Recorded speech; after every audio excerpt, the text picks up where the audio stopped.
சப்பாத்திக்கு தொட்டுக்க வித்தியாசமான சுவையில் ஒரு கோவக்காய் கறி பண்ணலாம் வாங்க.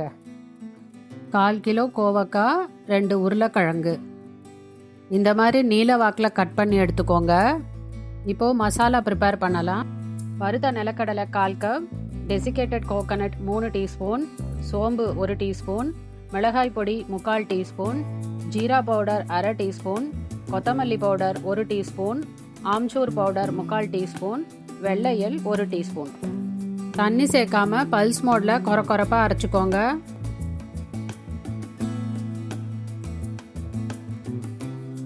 இது இருக்கட்டும். ஒரு கடாயில் 2 ஸ்பூன் எண்ணெய் விட்டுக்கோங்க. 1 டீஸ்பூன் உளுத்தம் பருப்பு, 1/2 டீஸ்பூன் கடுகு போட்டு தாளிச்சுக்கோங்க.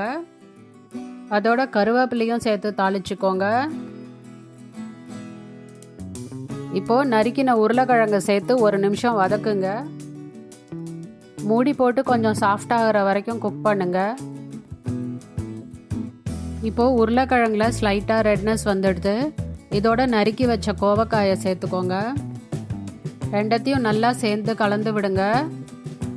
ஒரு சிட்டிகை மஞ்சள் பொடி சேர்த்து அதையும் கலந்து விடுங்க. குக் பண்ணுறதுக்கு 1 டீஸ்பூன் தண்ணி சேர்த்தா போதும். குழைய விட்டுடாதீங்க. மூடி போட்டு காய்கள் பாதி வேகிற வரைக்கும் குக் பண்ணுங்க. இப்போது பாதி வெந்தெடுத்து தேவையான அளவு உப்பு போட்டு நல்லா கலந்து விடுங்க. மறுபடியும் மூடி போட்டு 2 நிமிஷம் குக் பண்ணுங்க. இப்போது காய்கள் ஆல்மோஸ்ட் குக்காக எடுத்து 1 டீஸ்பூன் எண்ணெய் விட்டு ட்ரை ஆகிற வரைக்கும் வதக்கிக்கோங்க. இப்போது பச்சை வாசனை எல்லாம் போய் ட்ரையாக எடுத்து ஸ்டவ்வை சிம்மில் வச்சுக்கோங்க. அரைச்சி வச்ச மசாலா பவுடர், 1/4 டீஸ்பூன் பெருங்காயப்பொடி ரெண்டும் சேர்த்து நல்லா கலந்து விடுங்க. 1 டீஸ்பூன் எண்ணெய் விட்டு நல்லா கலந்து விடுங்க. ஒரு 2 நிமிஷம் நல்லா வதக்கிக்கோங்க. மூடி போட்டு பச்சை வாசனை போகிற வரைக்கும் குக் பண்ணுங்க. இப்போது ஃப்ளேவர்ஸ் எல்லாம் நல்லா அப்சர்வ் ஆகிடுது. உங்களுக்கு கொஞ்சம் கிறிஸ்பாக வேணும்னா இன்னும் கொஞ்சம் நேரம் நல்லா வதக்கிக்கலாம். இப்போது காய் ரெடியாக எடுத்து ஸ்டவ் ஆஃப் பண்ணி மூடி போட்டு 2 நிமிஷம் அப்படியே வச்சுடுங்க.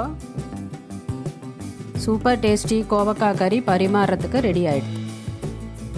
வெங்காயம் தக்காளி போடாத சூப்பரான கறி சப்பாத்தி கூட சேர்ந்து சாப்பிட்றேன். ட்ரை பண்ணி பாருங்க. தேங்க்யூ.